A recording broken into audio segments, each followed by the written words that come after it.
Sovet hakimiyyətindən sonra bizim kənddə məktəb yaradılıb.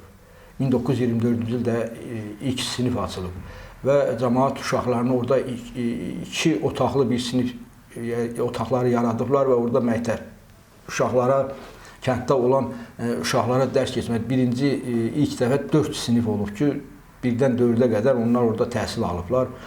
Sonradan 3-4 ildən, 30-cu illərdən sonra bunlar 7-ci sinifə qədər təhsil alma orada davam edib ki, bu da ki, bizim kəndin gələcəkdə inkişafına həqiqətən də elm harda varsa inkişaf var. Təhsil vermək üçün müəllimlərimiz olmayıb ki, həmin uşaqlara gəlsin orada təhsil versinlər. Azərbaycanın, Qazaxdan, Akstafadan, sonra İrəvandan bizim kənddə gəlib müəllimlər işləyirlər, məktəb direktorları işləyirlər ki, onlar bizim babalarımıza, nənələrimizə orada dərs keçiblər. Sonra az-az 2 sinif, bir, sonra böyüdüblər, sonra inkişaf edib, həmin məktəb sonra qonşu kəndlərdən gəlib bizdə dərs 7-ci sinif olub, 8-ci sinif 1956-cı ilə qədər 8-ci sinif olub. Arçut kəndində məktəb açılıb 1924-cü ildə. Və məktəbə ilk direktor kimi təyin olunan Mamedov Əlidir. Bu olub Akstafadan. Çox adamlar gəlib bizim kənddə müəllim işləyib. Öz kəndimizdən kadrlar olub. Öz kəndimizdə işləyən kadrlardan ilk kadr kimi Məşədiyev Həsəndir.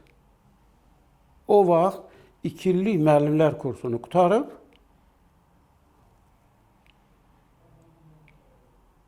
müxtəlif yerlərdə işləyəndən sonra bir neçə il Hallavarda işləyib, sonra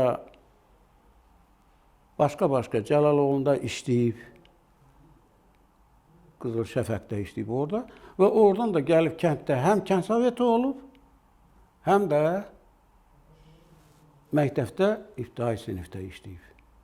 Tanınmış məzunlardan biri ən qədimdə, yəni qədim deyəndə 45-ci ildən bu yana məktəb direktoru Rəcəb müəllim olub.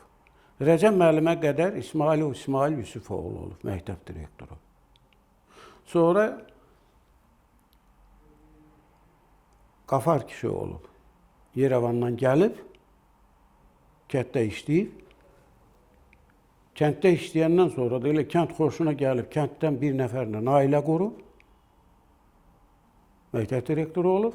Sonra o 41-in müharibəsinə aparıblar və oradan müharibədən qara kağız gələndən sonra onun 2 qızı qalmışdı. Onun bacanağı o qızları saxladı, birini oğluna aldı, birini də kənddə yenə ailə qurdurdu. Kənddə məktəbi qurtaran məzunlardan bax, Rusiya Tibb Elmlər Akademiyasının həqiqi üzvü olub. 53-cü ildən Aliyev İsmail Məmmədoğlu. Bir neçə xarici dövlətlərin də Elmlər Akademiyasının üzvü olub.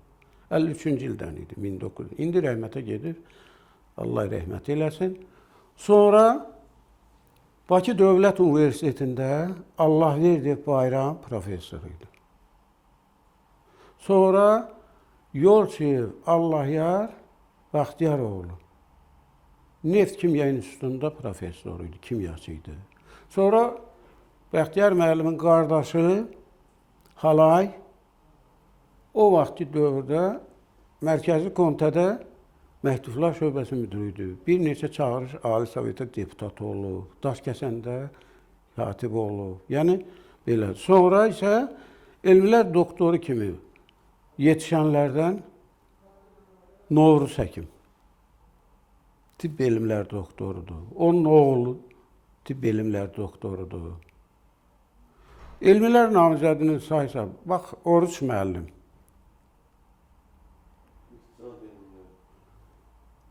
Moskvada Plexanov adına institut qutarıb, gəlib, xalq təsərrüfatında işləyib və oradan da müdafiə eləmişdi, iqtisad elmlərini idi. Sonra o tərkibdən elmlər namizədinin sayı çoxdur.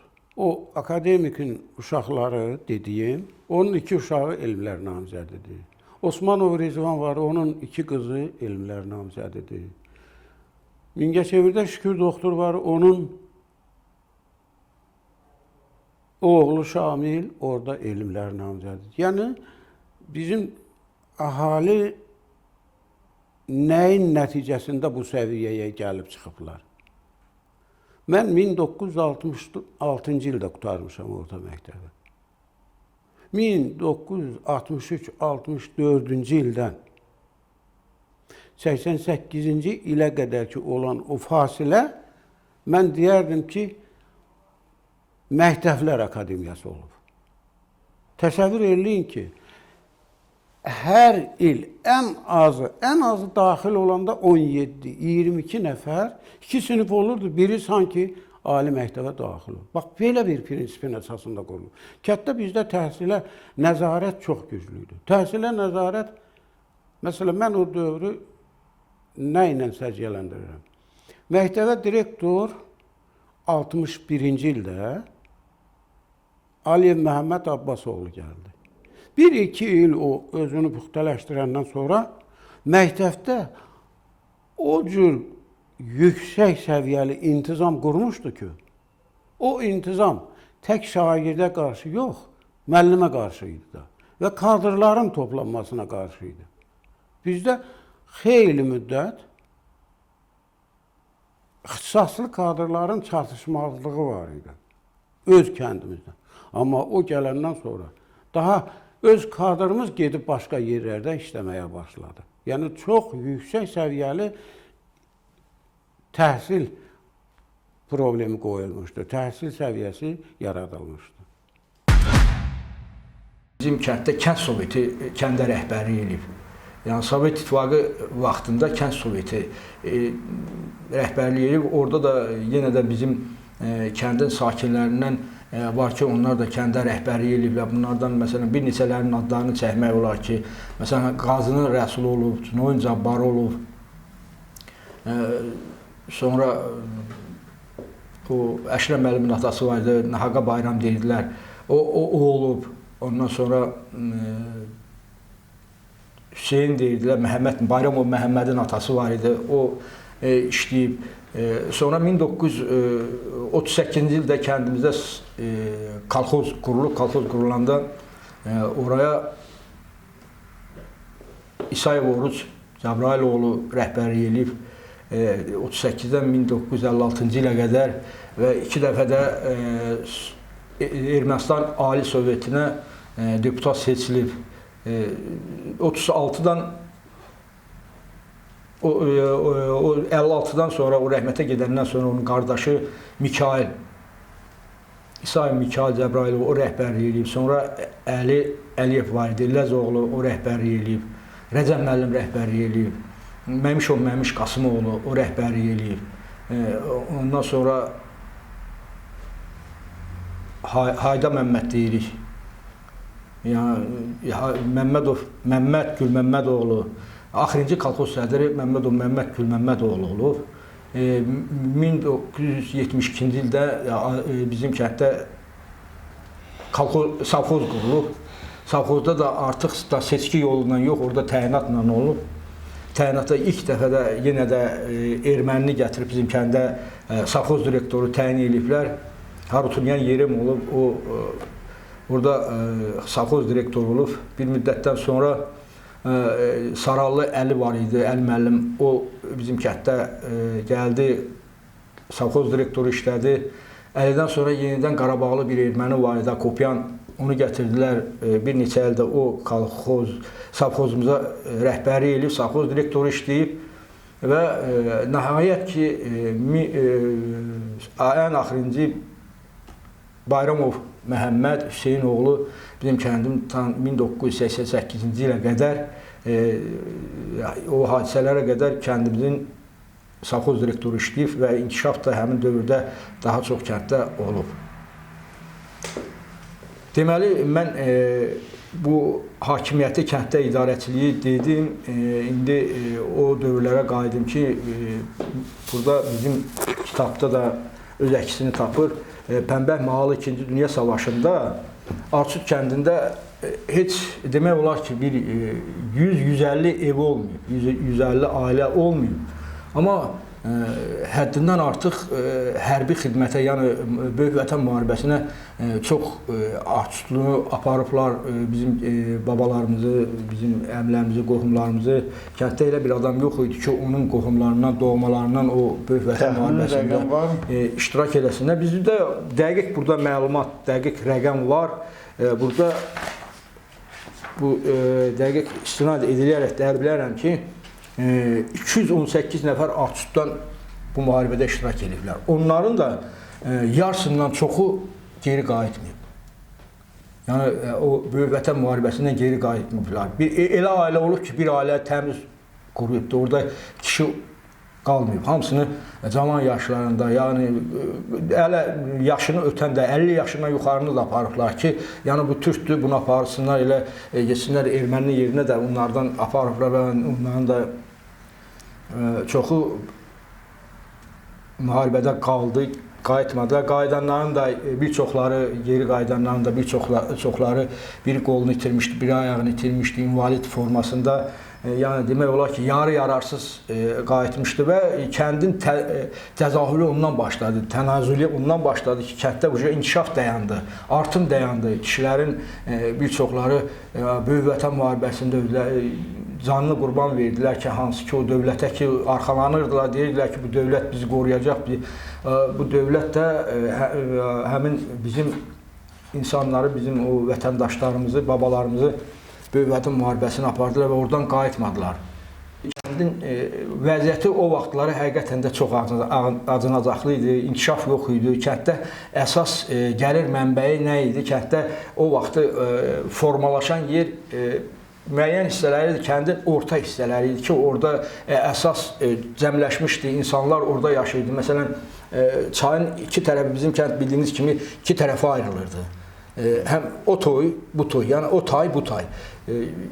O tayda da yenə o dükanın yanı idi, məscidin yanı idi, o çayın qırağına sarı insanlar toplaşmışdılar. O vaxtı bulaqlar, suyu yox idi, hamı çaydan istifadə edirdi, oradan əkinini mi, nə bilim, ağaçlarını mı, hamısını çaydan istifadə edib suvarırdılar. Bu tərəfdə Məşədlər idi, Eminlər idi, bir də bizim o dükan var idi, bu tərəfdə dükan var idi, onun ətrafındaydı ki, orada formalaşmışdı, yenə insanlar toplaşmışdılar, orada yaşayırdılar. Onların da əkin sahələri bir o qədər az deyildi. Ayrıca götürək, kolxozun da inkişafı o qədər yüksək deyildi, gəlir yox idi. Ona görə də, məsələn, bizdə mən sizə deyim ki, ağaçlar əkmişlər, bağlar salmış, əsas almaçılıqla, alma, meyvəçiliklə də armud idi, alma idi, bunlarla qazanc eləyirdi kolxozda. Aşağıda Şərifin bağı deyirlər, Poçtun cələsi deyirdilər. Sonra yuxarı hissədə böyük cələs bağ salmışdılar. Kəndə qalxanda sağ tərəfdə idi. Sonra bir də bu tayda, yəni kəndin bu tayında yenə bağ salmışdılar. Kəndin altında oradaydı, yəni meyvəçiliklə məşğul olurdu.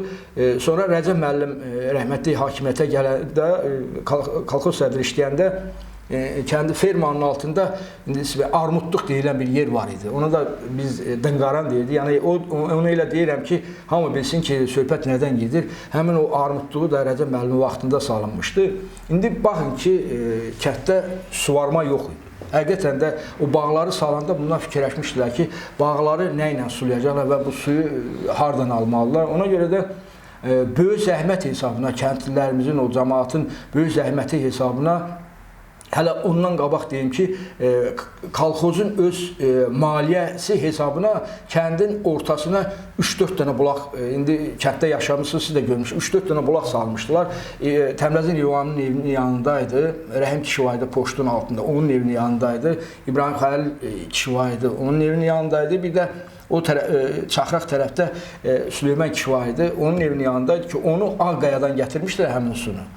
Ağqayadan gətirmişlər. O da kolxozun pulu hesabına, puluna. Ona görə baxırdınız ki, o suyu heç kim aparıb istifadə edə bilməzdi. Heç kim aparıb onu istifadə edə bilməzdi. Onu həmin o kolxozun pulunun hesabına gətirmişdilər. Amma biz tərəfdə var idi.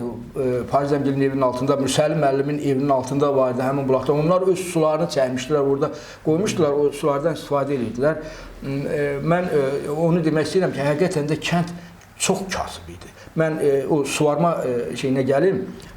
Yuxarıdan Quzqulaq qayası deyirdik biz. Quzqulaq qayasından o daşın üstündən su çəkmişdilər. Orada da sel zat gəldi, yudu apardı. Sonra bu Belarus deyilən traktorlar var idi. Onun arxa təkərləri böyüdü. Ondan kəsib arx düzəltmişdilər. Yuxarı qol-gödəkli ilə gedirdi. O İrvan Mixail kişi deyirdi, Əmrəstani. Onun evinin altından belə keçirdi, gedirdi. Bu nəyin üçün çəkmişdilər? O kəndin Oyğun dalında, o kəndin altında bağ düzəltmişlər, həmin bağı suvarmaq üçün. Sonra bir arx çəkmişdilər. Eminoğlu'nun Hüseyin'i vardı, onun evinin altında yanına keçirdi, Qazının Yakup'un evinin altından keçirdi, yerin altından. Şehnebağ kişinin evinin yanına gedirdi. O da həmin o dınqaran dediğimiz, armudluq dediğimiz oranı suvarmaq üçün. Amma bizim kəndin həm cəmaatının torpaqlarını suvarmaq üçün, həm də kəndin o tərəf, biz tərəfdə kəndin altında bağ vardı. Oranı suvarmaq üçün yenidən Ənbər kişinin evinin arxasından, Cavad müəllimgilin evinin arxasından böyük yenə də oradan kanal aparmışlar, arx çəkmişdilər. Ondan gedirdi o bağı sulamaq üçün və yenidən Döllənin dərəsində o paylanan torpaqları, ərazini suvarmaq üçün. Kolxozun dağılması vaxtı biraz qanuji kənddə inkişaf başladı. Kənddə varlanmaq başladı. Həm kolxozumuz savxoza döndü, həm də cəmaat özləri bulaqlar gətirdi. Kənddə elə bir evlər var idi ki, onun qapısında 2 dənə bulaq var idi, 2 dənə krant var idi, 3 dənə krant olanlar var idi ki, onlar böyük həcmdə ya daşdan mı tikildilər, baseynlər tikmişdilər. Bu inkişaf bizim təhsillə də bağlı idi mi? Təhsilə indi gələcəm, əlbəttə ki, təhsillə bağlı idi. Bizdə məktəb o 56-cı ilə qədər 38-də ümumiyyətlə bizim kənddə məktəbə 10 illik statusu vermək istədilər. Nəsə ermənilərin yenə qurduğu, bu Tələmiyə qurduğu bu fəndləmi yenə onu vermədi. 1956-cı ildə bizim kəndə 10 illik təhsilini verdilər. Ondan da bütün inkişaf başladı. Elmdar düzgün yerində düzgün sual verdi. Mən də həmin o suala cavab olaraq deyim ki, əlbəttə ki, mən bayaq dedim, məktəbimiz 7-lik idi, sonra 8-lik oldu 1956-cı ilə qədər. O da sonra orta təhsil almaq üçün bizim kəndin cavanları 8-lik qutarana məcbur idi ki, gedə hansısa qonşu kəndlərdə, hardasa da 10 illik təhsil var idi, orada təhsillərini davam eləməyə. Bu da sənin dediyin söhbətə qüvvət olaraq deyirəm ki, həqiqətən də kəndin, elin, obanın inkişafı onun elmindən, onun savadından asılı idi. Ona görə də başladılar. Məsələn, bayaq mən onu da vurğuladım ki, bizim kənddə müəllimlərin də qonşu kəndlərdənmi, Saraldanmı, Qursaldanmı, yaxud Qazaxdan bayaq dedim, oradan gəlirdi. Sonradan formalaşdı, bizim kənddə öz müəllimlərimiz yetişməyə başladı və həmin müəllimlər gedib təhsilini alandan sonra Bakıda ya Azərbaycanın başqa bölgələrində təhsillərini alandan sonra yenidən öz doğma torpaqlarına qaldılar və öz zəhmətlərini, öz biliklərini, bacarıqlarını gələcək nəsillərə, bizim kimilərinə, yəni kənddə qalıb inkişaf həmin ondan sonra başladı ki, bizim öz balalarımız, öz indiki bizim müəllimlərimiz mi deyim, öz təhsil həkimlərimiz mi, hansı başqa sahələrdə qayıtdı kəndə və kəndə üçün çalışmağa bacardı və öz biliklərini, bacarıqlarını həsr edilər və kənddə inkişaf başladı. İnkişaf başladı. Bu da ən çoxu, yəni barını verdi 70-ci illərdə.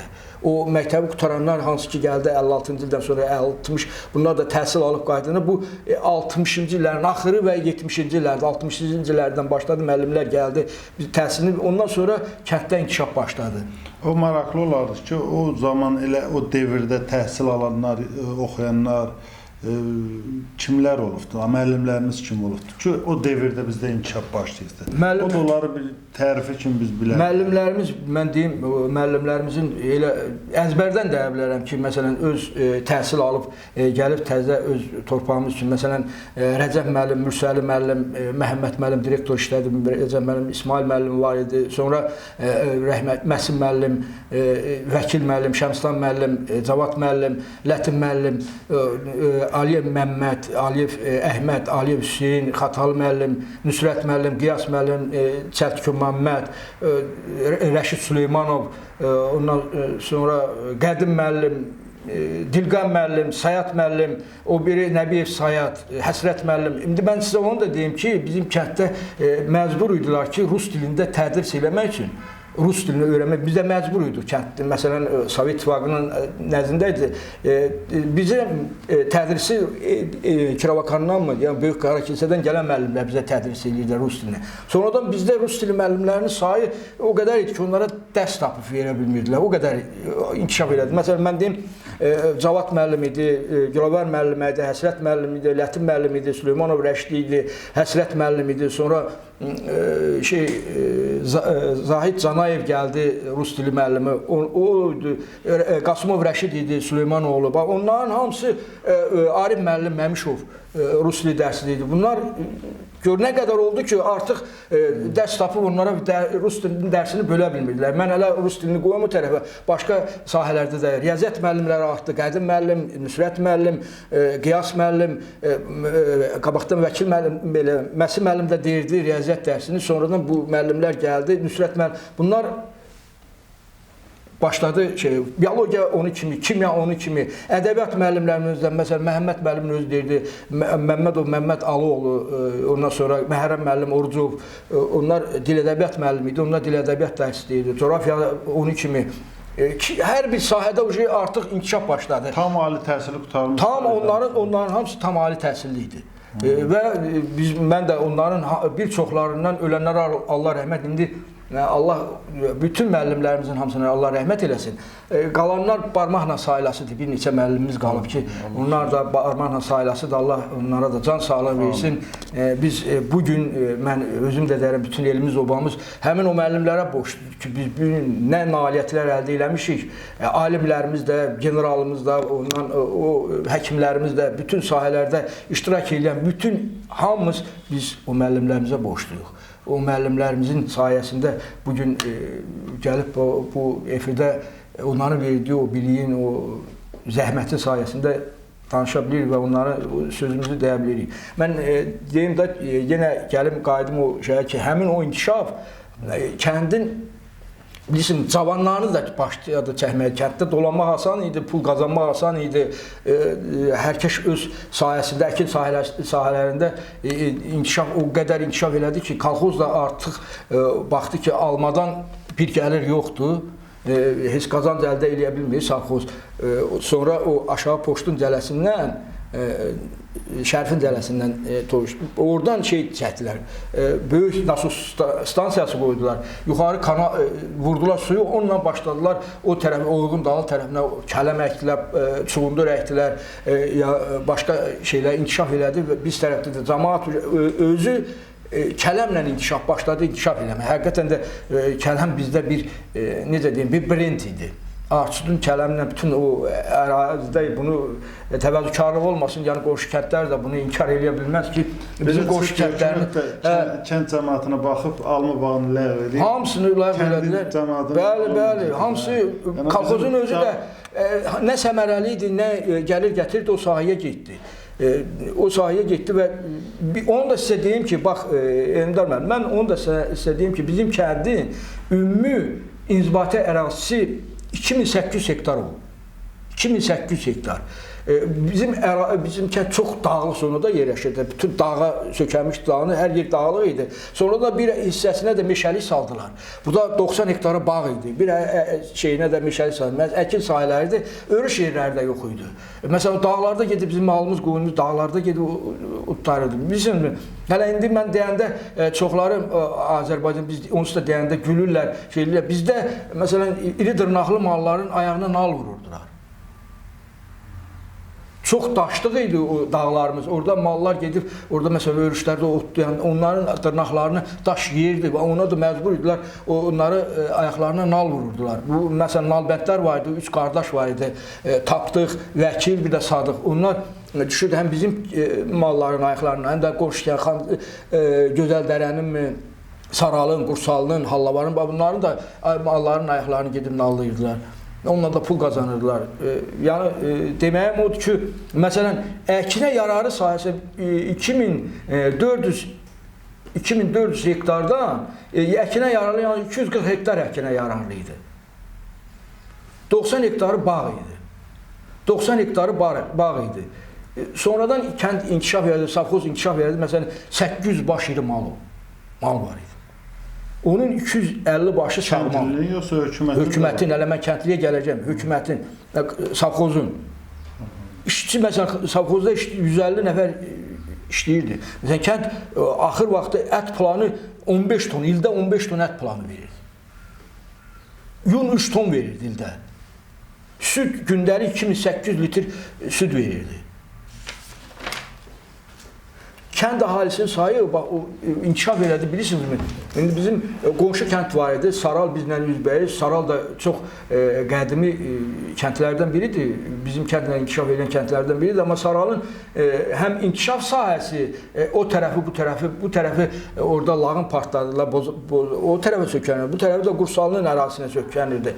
Qabağı da çay idi, arxası da. Burada inkişaf yoxdur, bu kəndin böyüməyi. Ona görə də 60-cı illərdən, 50-ci illərdən Saral, ümumiyyətlə, gənclər Sarala qayıtmırdı.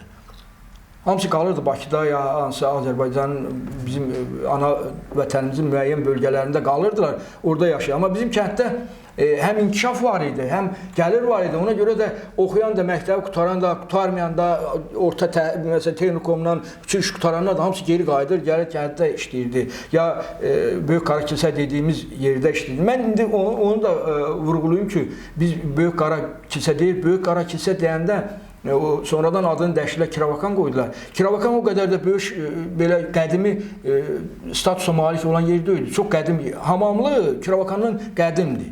Amma Kiravakan niyə inkişaf elədi? Mən onu da deyim ki, Kiravakan ona görə bizdə Sumqayıt necə ki, kimya sənaye şəhər olduğu kimi, həmin Qarakilsə də kimya sənaye şəhəridir. O 50-ci illərdən sonra orada kimya zavodları, nə bilim, sənaye obyektləri qurulandan sonra o inkişafa başladı, böyük şəhər oldu. İndi Sumqayıt bizim gənc şəhər sayılır da, Sumqayıt Azərbaycanda ən gənc şəhər Sumqayıt. Bu şeydə də, yəni bu inkişafda da o devirdə kəndimizin bolluq vaxtına düşür. Belə baxanda Sovet hökumətinin də bolluq vaxtına düşür. O devirdə də bizim o kənddəki cəmaatın qohumluq əlaqələri nə qədər sıx idi, nə qədər real idi, bir-birindən əlaqələri, bağlantıları. Ona mən toxunacağım, İlmdar müəllim. Mən deyim, burada məsələn yazıbdır Yusuf müəllimə Allah canını sağ eləsin, bütün kəndin o Yusuf müəllimə aid kitabdır. Özü də çox geniş, çox əhatəli, hər bir tayfalara toxunub, şəcərələri ayrı-ayrılıqda göstərir. Mən onu deyim ki, kənddə qohumluq o qədər inkişaf eləmişdi ki, artıq tayfalar etmişdi. Bilirsən, mən də yazmışam burada tayfalar, 27 tayfa var idi. Bu tayfalar həqiqətən də çox inkişaf elədi də, belə o tayfaların sayı, bax, qoy deyim də. Məsələn, 27 tayfa var idi. Bu 27 tayfanın hamısı bir-birinə cəlaq olmuşdu. Hamısı bir-biri ilə qohum idi. Orada yad yox idi. Elə bir ailə yox idi ki, onlar bir-biri ilə tayfa oldu. Məsələn, Qara Dolaq deyirlər, Qolgüdəhli, Koxallar, Çolaqlar, Fərəhli, Laşlar, Eminlər, Gəlmələr, Süleyman Şah, Çəltiklər, Culoydarlar, Məmmədevi, Qazılar, Göysuplu, Korusuplu, Osmanlılar, Balamətli, Qocalılar, Qaravəllər, Rəfiyevi, Cunoylar, Yolçular, Alşanlar, Rəfiyevlər, Rusetlər, Canəllərlə elə bu Fərəhli eyni şeydir, bir də Dəllər. Mən bunu deyim ki, burada heç kim deyə bilməz ki, mənim bu tayfı ilə nəsə bir alacağım, nəsə bir verəcəyim yox idi. Hamısı bir-biri ilə o qədər qohumlaşmışdılar. Lap qədimidən o qədər qohum. Məşədlər Çoxallara vermişdir, Çoxallar Gəlmələrdən, Məşədlər, məsələn, Qolgüdəhli Eminlərdən, Eminlər Süleyman Şahından mı, Qazılar bundan, hamısı bir-biri ilə o qədər sıx bağlanmışdı.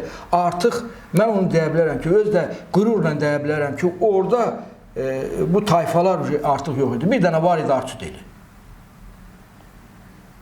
Mən adınla da çağırsan, bu dəqiqə kimi qaldırıb Ağsud kəndindən bu yaşlı tayfa nəsildən hansı ki bir 50-60-dan 50-dən yuxarı olanlar. Bəli, onların hansından soruşsan, hamısının bir-biri ilə qohum bağı var.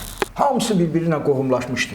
Nəinki bir tək Artut məsələsi. Artıq elə olmuşdu ki, Saralla, Qursalı ilə, Hallavarla, Haydarı ilə, məsələn, Gözəlləri ilə də artıq o qız verib qız almışlar, bir-biri ilə qohumluq əlaqəsi yaranmışdı. Hələ qoyuram kəndi bir tərəfə.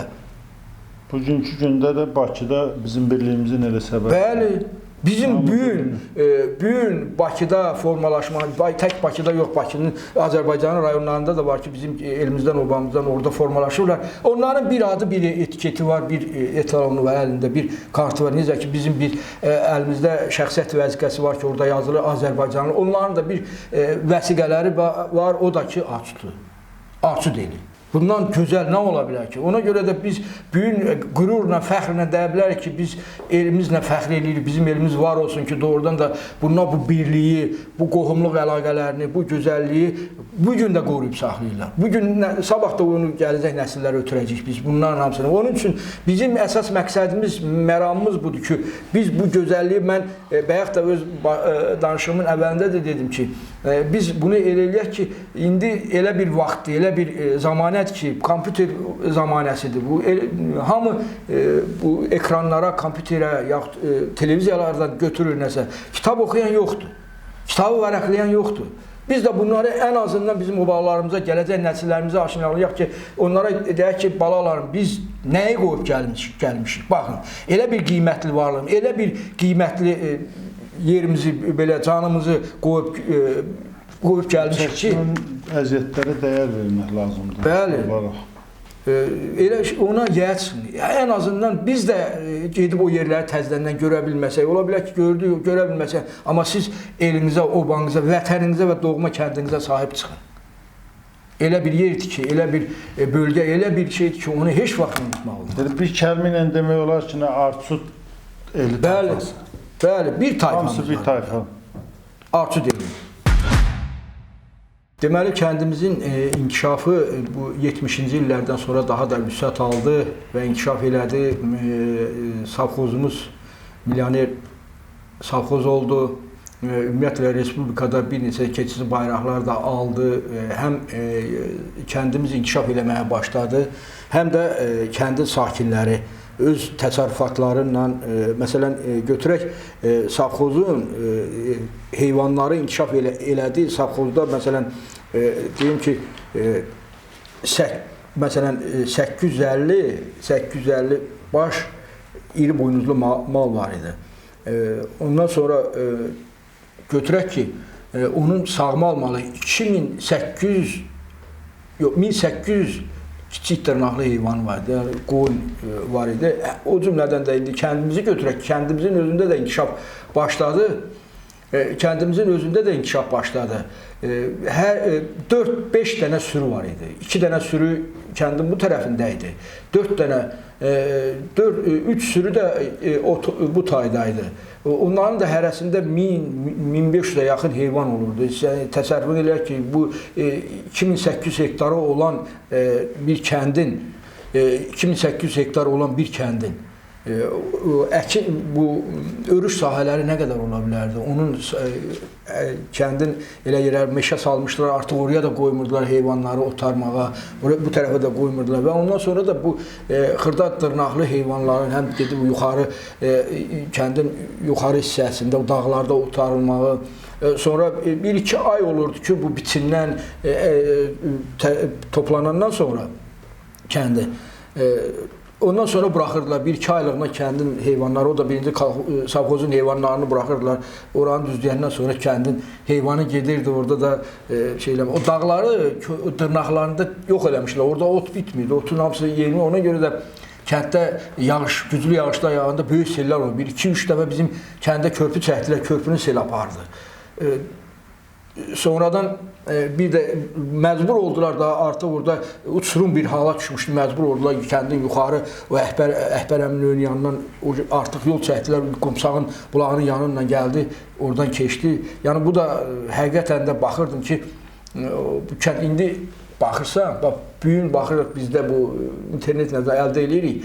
Həmin o bizim o çılpaq dağlarımız, hansı ki orada heyvanların ayağının altında eşilirdi. İndi həmin yerlər ot basıb, Allah basıb, otların hündürlüyü, bütün yamyaşıllıq, nə deməli orada yaşayış yoxdur, orada inkişaf yoxdur, tənazüldur, burada bir dəqiqə dayanıbdır orada.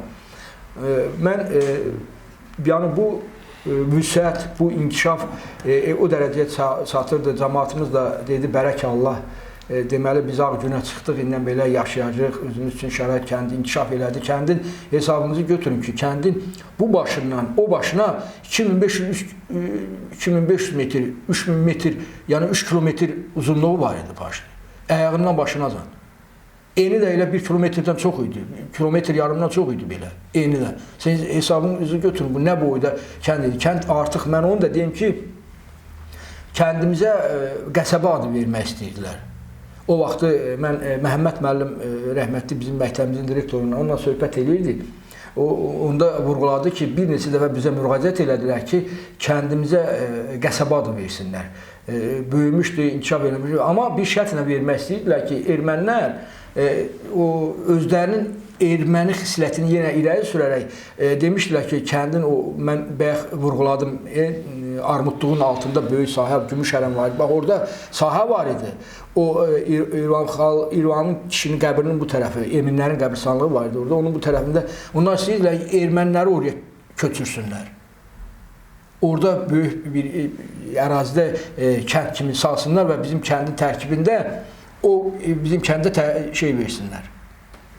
Qəsəbə adı versinlər və bizim kəndə də qat çəkməməyə onu şərt qoymuşdular ki, yox, biz kəndə belə qat çəkə bilmərik, siz bununla razılaşın, biz gətirək oraya erməniləri yerləşdirək və buraya da qaz verək, qəsəbə adı verək. Ona görə də bunu bizim uzaq bilmiş babalarımız, yəni o atalarımız, hansı ki o kənddə idarəçiliklə məşğul idilər və onlar buna imkan vermədilər, qoymadılar ki, düzgün də elədilər, vurğula elədilər ki, qoymadılar.